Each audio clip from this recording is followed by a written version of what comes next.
പുതിയ തലമുറയെ പഠിപ്പിക്കുന്നത് വിവാഹം അടിമത്വം. പിന്നെ എന്താണ് രാജകീയത്വം, എന്താണ് പുരോഗമനം, എന്താണ് സ്വാതന്ത്ര്യം? അത് ലിവിങ് ടുഗദർ. ആണും പെണ്ണും ഒരു പ്രത്യേക സമയത്ത് കണ്ടുമുട്ടുന്നു. ആണ് പറയുന്നു നമുക്കൊന്നിക്കുകയല്ലേ എന്ന്. യെസ്, കുറച്ചു കാലം കഴിഞ്ഞു ആരാ ഗർഭം ധരിക്കുക? സംശയമല്ല, പെണ്ണാണ്. ആണ് ഗർഭം ധരിച്ചിട്ടില്ല, പെണ്ണ ഗർഭം ധരിക്കുക. അപ്പൊ അവനും മടുത്തു. 4-ാം മാസമായപ്പോ നമുക്ക് പിരിഞ്ഞാലോ? നോ എന്ന് പറഞ്ഞാൽ അവള് പെണ്ണാവും. സങ്കടപ്പെട്ടാലും പെണ്ണാവും. അപ്പൊ ആണാകണം. അപ്പൊ സങ്കടപ്പെടാതെ പിരിയാം. ആരാ ഗർഭം ധരിക്കേണ്ടത്? പെണ്ണ്. ആരാ ഗർഭവേദന അനുഭവിക്കേണ്ടത്? പെണ്ണ്. ആരാ ഗർഭസമയത്തെ പ്രയാസങ്ങൾ ചുമക്കേണ്ടത്? പെണ്ണ്. ആരാ പ്രസവിക്കേണ്ടത്? പെണ്ണ്. ആരാ കുഞ്ഞിന് പാല് കൊടുക്കേണ്ടത്? പെണ്ണ്. ആരാ കുഞ്ഞിനെ പോറ്റേണ്ടത്? പെണ്ണ്. ആരാ അനാഥയാകേണ്ടത്? ഈ കുട്ടി. ആരാ വിധവയാകേണ്ടത്? ഈ പെണ്ണ്. പെണ്ണിന് മാത്രം നഷ്ടം സംഭവിക്കുന്ന ഒന്നിനെ പുരുഷാധിപത്യം സ്വാതന്ത്ര്യമായി അവതരിപ്പിക്കുമ്പോൾ ഇസ്ലാം മുന്നോട്ട് വെച്ചു, പെണ്ണിനെ നിനക്ക് വിവാഹം കഴിക്കണോ? അതിന് യെസ് ഓർ നോ എന്ന ചോദ്യവും ഉത്തരവും പോരാ, മറിച്ചോ അവൾ ചോദിക്കുന്ന മഹ്റാണ് കൊടുക്കണം. അവൾ ചോദിക്കുന്ന മഹർ കൊടുക്കണം. നീയും അവളും തമ്മിലല്ല, അങ്ങനെ രക്ഷപ്പെട്ടു പോകാൻ കഴിയില്ല.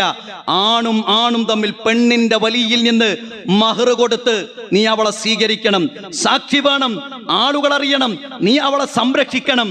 ഈ വിവാഹം നമ്മുടെയൊക്കെ മക്കളുടെ മനസ്സിൽ അടിമത്വം, സ്ത്രീക്ക് മാത്രം നട്ടം പറ്റുന്ന ലിവിങ് ടുഗദർ, പരാതികൾ പറയുന്ന ലിവിങ് ടുഗദർ, പ്രശ്നങ്ങൾ ഉണ്ടായി എന്ന് പറയുന്ന ലിവിങ് ടുഗദർ, പീഡിപ്പിക്കപ്പെട്ടു എന്ന് പറയുന്ന ലിവിങ് ടുഗദർ സ്വാതന്ത്ര്യത്തിന്റെ ഭാഗമാകുന്നു.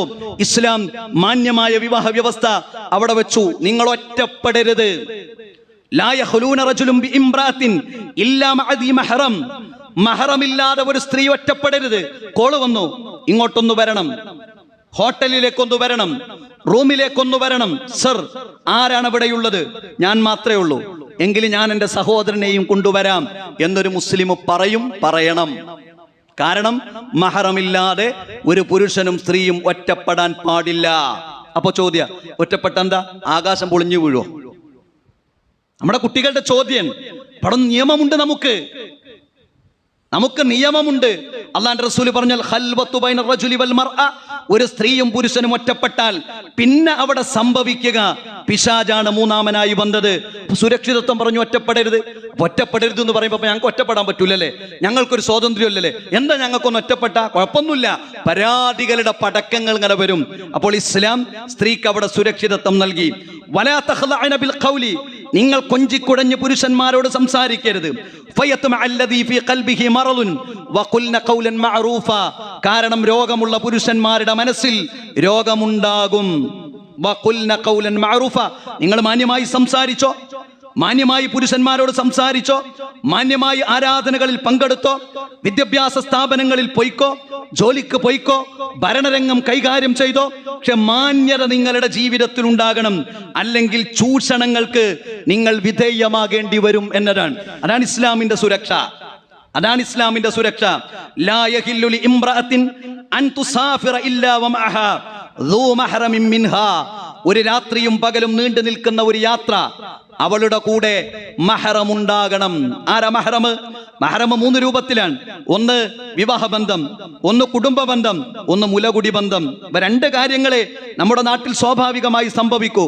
അപ്പൊ ഒരു സ്ത്രീയും പുരുഷനും ഒരു രാത്രിയും പകലും നീണ്ടു നിൽക്കുന്ന ഒരു യാത്ര, അവളുടെ കൂടെ പിതാവുണ്ടാകണം, അല്ലെങ്കിൽ പിതാവിന്റെ പിതാവുണ്ടാകണം, അല്ലെങ്കിൽ മകനുണ്ടാകണം, അല്ലെങ്കിൽ മകന്റെ മകനുണ്ടാകണം, അല്ലെങ്കിൽ സഹോദരങ്ങൾ ഉണ്ടാകണം, അല്ലെങ്കിൽ സഹോദരങ്ങളുടെ ആൺകുട്ടികൾ ഉണ്ടാകണം, അല്ലെങ്കിൽ സഹോദരിമാരുടെ ആൺകുട്ടികൾ ഉണ്ടാകണം, അല്ലെങ്കിൽ ഉപ്പയുടെ സഹോദരൻ ഉണ്ടാകണം, അല്ലെങ്കിൽ ഉമ്മയുടെ സഹോദരൻ ഉണ്ടാകണം.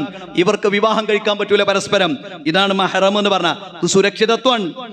ഇത് സുരക്ഷിതത്വമാണ്. ഞങ്ങൾക്കാരും വേണ്ട, ഞങ്ങൾ എവിടെയും പോകാം, ഏത് ഹോട്ടലിലും മീറ്റിംഗ് നടത്താം, എത്ര ദിവസവും പോകാം എന്നൊക്കെ സ്വാതന്ത്ര്യത്തിന്റെ ഭാഗമായി പറയാം. പക്ഷേ 2024 പ്രശ്നങ്ങൾ അവസാനിക്കുന്നില്ല എന്നതാണ്.